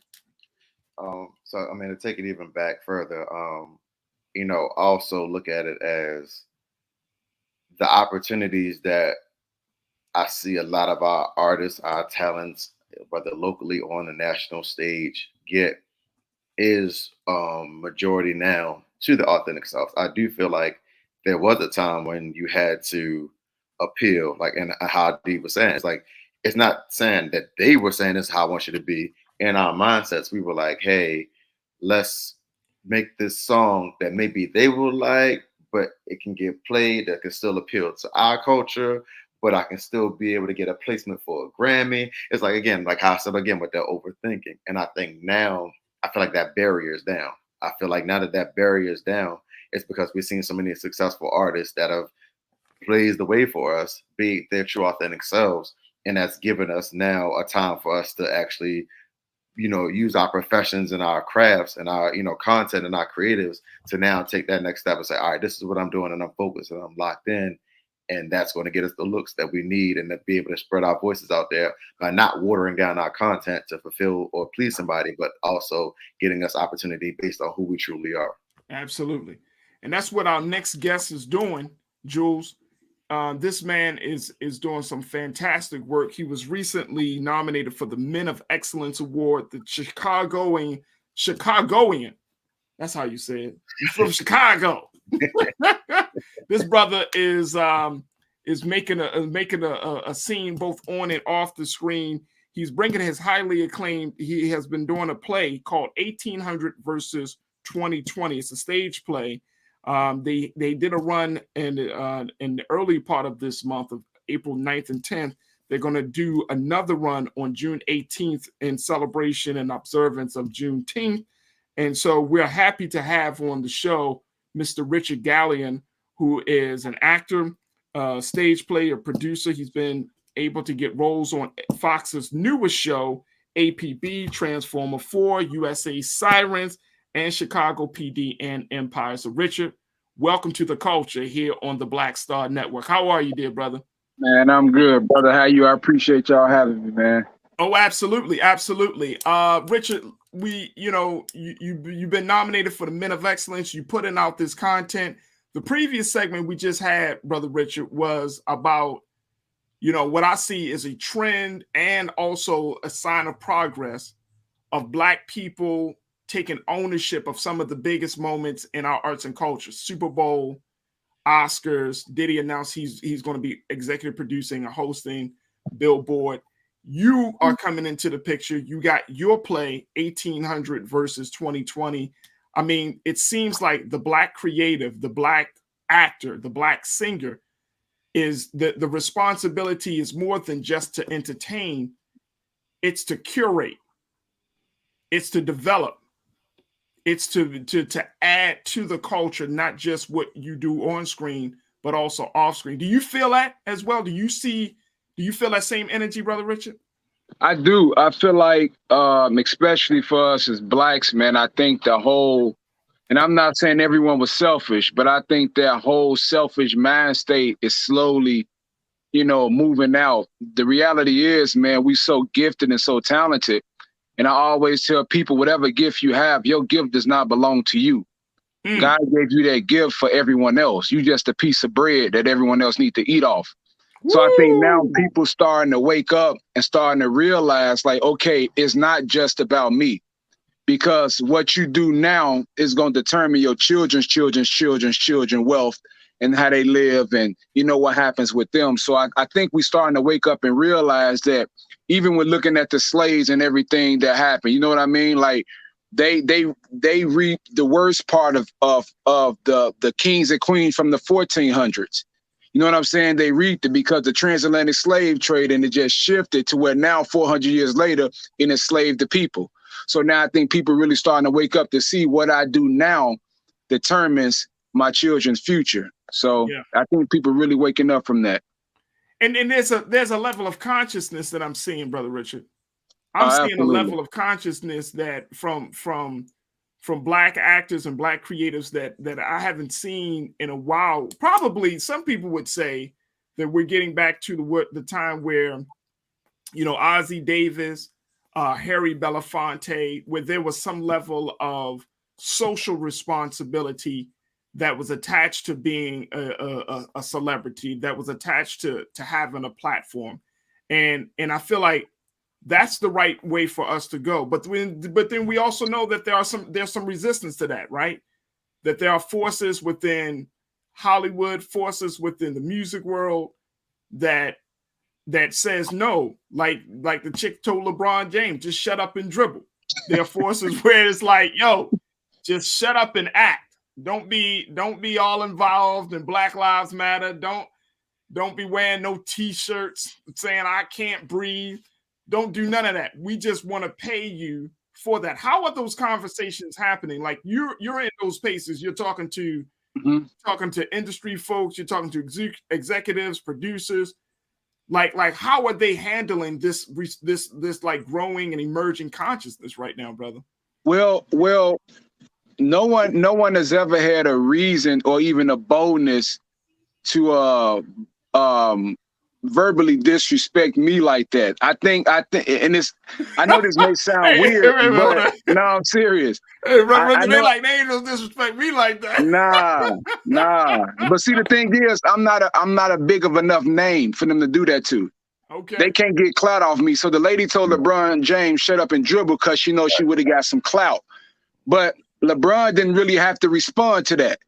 The NBA responded by putting the Black Lives Matter, I Can't Breathe on all the NBA jerseys, making the floors and all that, all about the culture. So he didn't even have to say a word. You know what I'm saying? And I really hate that we promoted her saying, because we made that little selfish lady, you know, get some type of clout based off something that she knew was going to tarnish her. But at the same time, she got the wrong type of fame, because now she can't really do much from that. But I think it's at the point now where people, and it's not just Black people, but other cultures really starting to wake up, because the stories, and that's why I feel like what I do is so important. It's important that I tell these stories and give the alpha as to why we think the way we think and why we do the things that we do, because people are much more forgiving when they can understand why a person do something. The world is being more forgiving towards us now, because they starting to see that we live in communities with no resources. We don't have anything. We have the watered down education. And I'm not trying to make it political, but you know, with our grandparents voting Democrats and them handicapping us by just giving, get the Black man out the house. Let's continue to make that mom. We'll be her husband. You know, we'll give you the welfare and the government assistance. Just don't let that man in the house to support them children and support you. You know, I think people starting to see that now, so they're more forgiving. So we don't really have to say much no more. I love that. I love the fact that you talked about the stories, because I don't know how many people go into the industry, Brother Richard, saying that they're going to be a conduit to tell the stories of the forgotten stories of our people. And I think that that's what your play is. It speaks to 1800 versus 2020s, that it's about the forgotten stories of so many of our people that have left us, you know, in a space of, you know, like the great Sankofa bird, you have to, in order to have a progressive and positive future, you got to turn back. Exactly. You got to look back at what came behind you. How did you get to this place before you can even talk about getting to that place? Exactly. And I think that's super, super important. And I feel like, you know, honestly, it's brothers and sisters like you that has that responsibility. So sorry, we got to put it on your shoulders. But that's the responsibility you carry. You know what I mean? Like, you're part of all of these. You're in these spaces. You're talking to people, and I feel like there's the Black creatives, the Black artists. Your responsibility is to help fill in the gaps of the history. That's one of your responsibilities, rather. That's part of what I was born to do. That's part of what I was born to do. And I just, as long as God is with me, as long as he continue to give me the wisdom and I keep reading and study to show myself to prove, I can handle the weight. You know, I'm good. I'm good for it. I accept. So talk to us about your play, because this is coming back on. You did a run just a few days ago, on April the 9th and 10th, but you're going to do another run on you know, closer to Juneteenth. Talk to us about this production. Actually, we ran the show for the entire month of February. And in February of 2020, and then the pandemic happened and we had to shut it down, but the show started to pick up so much traction, and I had to find a way to pivot when that happened, man. So thank God I had to record it, and I wrote a curriculum out for it, and I put it inside all the schools. So now I've been talking with different schools to make it a virtual field trip, which has been great, because now it opened my bandwidth to even do things on a higher scale. You know, so then, of course, don't get me wrong, the people seeing it over the TV, that's great. But live theater, man, is a whole different feel. Facts, bro. And when people see it live, it's a certain energy that comes with it that people can't really explain. Like, if you listen to the reviews and listen to how people talking about the show, man, it's an honor, man, and it's humbling, but it's a blessing to hear it. But then we just ran it also in February, every weekend of 2022. It did great. The whole city of Chicago was talking about it. So then I decided to bring it back April 9th and 10th. Them both shows packed to capacity.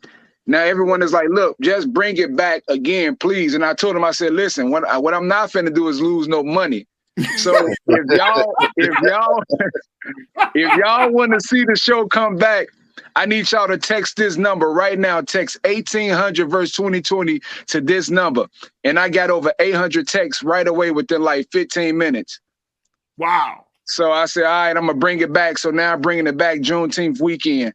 And after that, man, I'm taking it on tour right now. I'm trying to connect with a lot of the HBCUs where I can take it to the schools physically. Although I can do it virtually, I'm trying to get it to them schools physically, man, because I feel like what I have is something that can really help the culture, you know. And when I did this, I didn't do it with making all the money in mind. Don't get me wrong.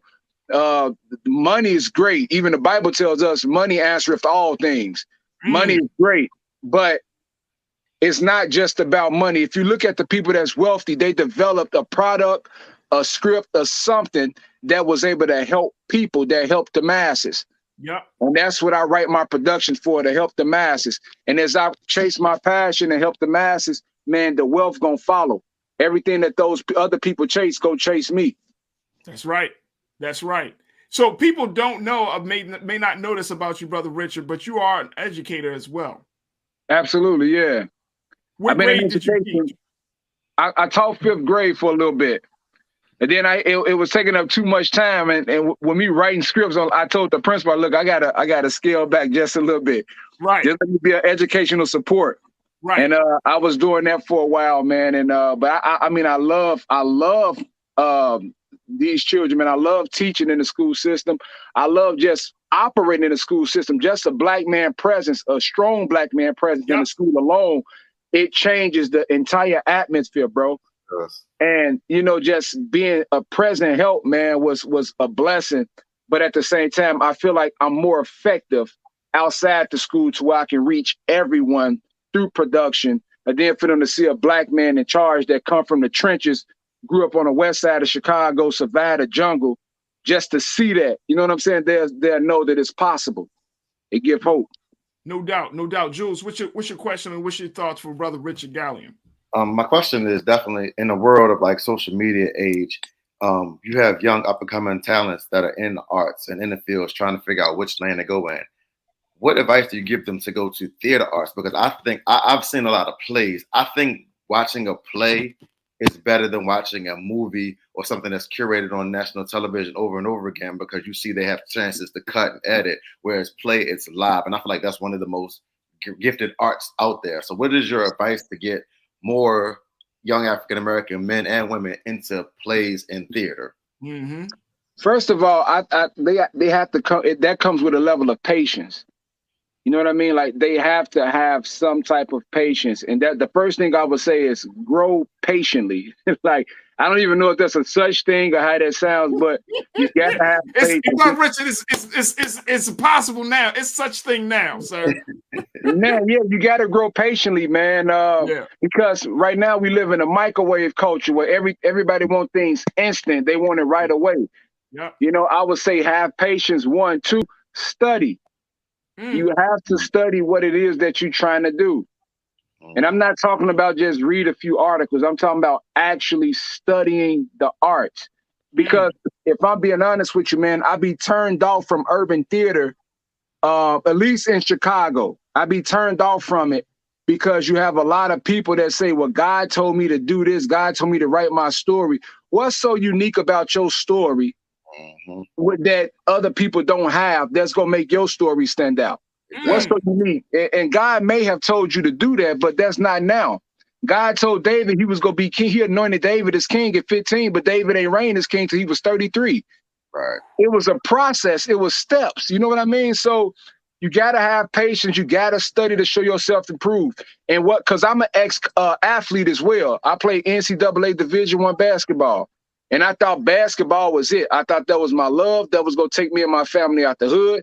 But that wasn't what God had in store for me. So when I sat back and reevaluated, I said, what is one thing that I would love to do for the rest of my life if money wasn't an issue? And it was acting and creating. So that's how I knew that's my passion. That's what I was born to do. So whatever it is that you cannot live without, that you can't go a day without doing, if money is not an option, that's what you're born to do. Go for it, but you got to study and you got to have patience. Brother Richard, I'm wondering, as I'm listening to you, there seems to be a responsibility for us as the audience members that we have to play. Like, you know, and here's where my question is coming from. I feel like we have, I'm saying black people, we have allowed so much different type of crazy content into our space. Like you talked about your disdain with urban theater. You know, we have allowed certain things into our space, and I'm wondering, what is the responsibility? How can we tap into the power to start to be a filter for entertainment content that doesn't fit for us, that's not going to work for us, that doesn't edify us, that doesn't cultivate us? How can we get to that place that we say, you know what, enough is enough? We got to stop lying to our people, and we got to be honest. I call a real friend one that would be honest with you no matter what, no matter how you're going to feel about their honesty. People that's going to tell you the truth. And you have a lot of folks that are just lie just because they cousin Pookie just decided to do something. They'll say, well, at least he doing this. Nah, but you still got to tell Pookie he need to study and do the actual work. You know what I mean? I think for one, we have to do that. Two, we have to stop selling our scripts and selling ourselves short and let white people tell our story. They're not going to give the truth. They're not going to give you the raw, uncut stuff that everyone needs to see and know. You know, as I said earlier, it's easier to forgive people when you understand them. So if they're trying to tell our story from what they hear or what the videos that they put out of us on YouTube and all this, the World Star Hip Hop videos, that's the culture they're watching. And they're trying to tell our story from that, but they don't know what provoked these things, what provoked this behavior, what make us think the way we think. So when we stop selling ourselves short, when we start standing for one another, and when we start being honest, I think that's when we'll see a better change. You know what I'm saying? Like people don't even pay attention to what Bill Cosby did, the Cosby Show. He didn't show not one black person out of character. He didn't show them being disrespectful to parents. He didn't show them gang banging, selling drugs. He had a great story with a black family that were all black excellence. Right. We forgot about that. Right. We forgot about it. So we need to get back to that. Producing and allowing that kind of content back into our community. Absolutely. Yeah. And I'm not saying that we're not going to have the other content, because of course that's part of our story. But if we are going to tell them stories, don't sell it to white people who don't know how to tell them correctly. You tell them. As we wrap up, Brother Richard, and you know, I love talking to you. So I want to put a challenge out to you first and foremost. When, you know, I would love to bring you back on. And so many people are checking in on our YouTube and Facebook page. They loving what they're hearing from you, brother. So big shout outs to you for who you are. But, you know, I love to bring you back on when it gets closer to the time of your show. Maybe we can have some cast members. We'll work it out. But I'd love to bring you back on. But I want you to give us maybe one or two things that just something for us to hold on to over these next couple of days, because just socially, politically, we're in a very, very crazy place in this country. And your play 1800 versus 2020, it speaks to those dynamics of the evolution of this country, how we've seemed to make some level of progress, but still in the same place at the same time. So what is something that you can give to us for us to hold on to as we go through this crazy period right now? I would tell people, what was this quote, man? I just read this quote. It said, live like you're going to die tomorrow, but study like you're going to live forever. I just read that quote. Live like you're going to die tomorrow and study like you're going to live forever. So whatever you're doing, again, remember, is not for you. So if you were to die tomorrow, how could you have helped affect someone's life? How could you help change the trajectory? Whatever it is that you need to do to help make a change in this culture, do it. And study like you're gonna live forever. There's no limit. The day you stop learning is the day you stop living. So learn every day. Learn, better yourself every single day. Every opportunity you can get, learn. Live like you're going to die tomorrow, but study like you're going to live forever. Yeah. Damn. I'm telling you, just hit me like that, brothers. Damn. Wow. That's how I live my life. Like right now, I'm at the boxing gym. My son, my 8-year-old son, is a boxer, and then his trainer is Montel Griffin, former middle heavyweight champion of the world. I'm sitting in his office doing the interview. Legit though. But yeah, again, like everything that I can do, man, everywhere I can pour out to my children, to other children, I'm always trying to be there. You know what I mean? And again, I'm living like I'm gonna die tomorrow. And studying like you're gonna live forever. And I'm studying like I'm gonna live forever. This is a part of it. Hey man, we gotta connect, man. We gotta reconnect, brother Richard. Real talk. Yes, we gotta sir. reconnect. Hey, look, I appreciate you. I thank you so much. You know, it's just so refreshing to hear black men like you and just putting out content, just being phenomenal at what you do, brother.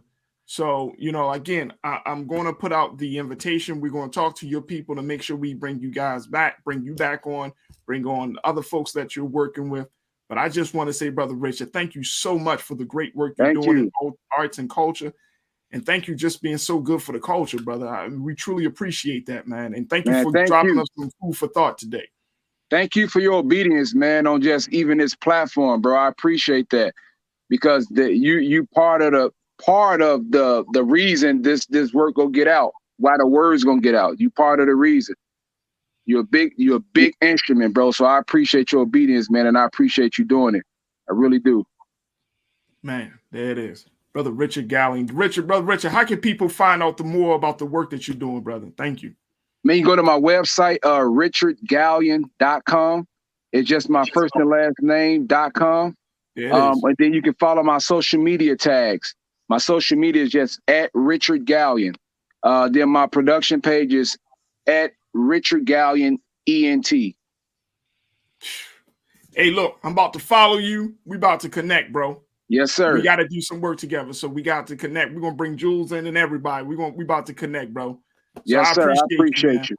I thank you so much for taking time out your busy schedule. You too, man. Appreciate you, brothers, man. I appreciate you, man. And you know, give your son. I said, my son, give your son the best, brother.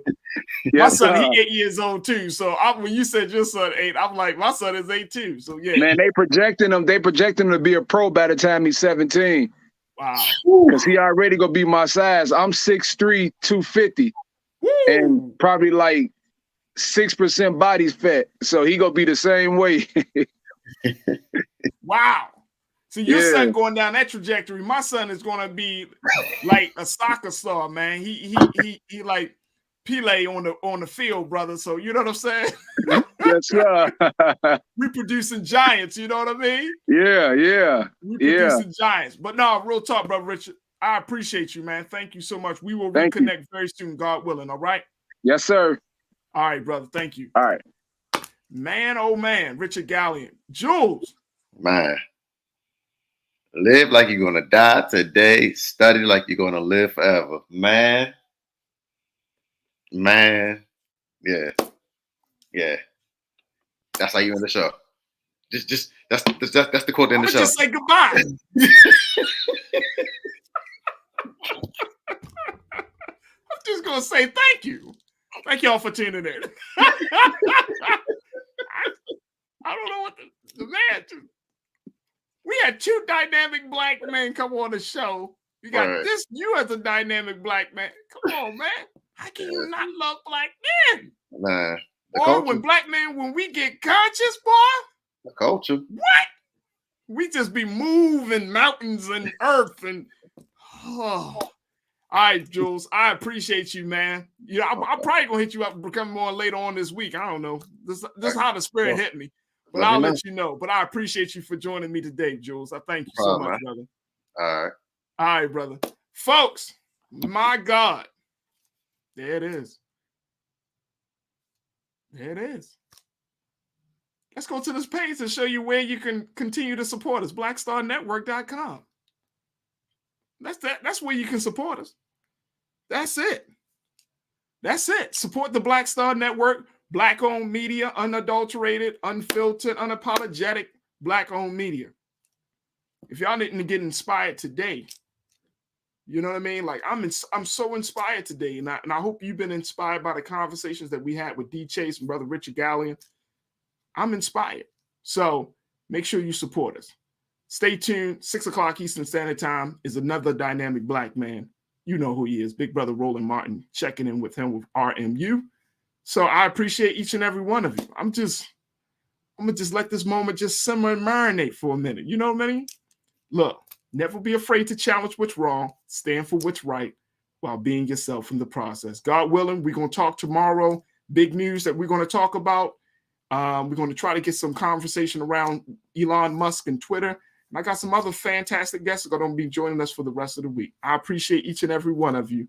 Thank you for tuning into The Culture right here, exclusively here, only here on the Black Star Network. Peace.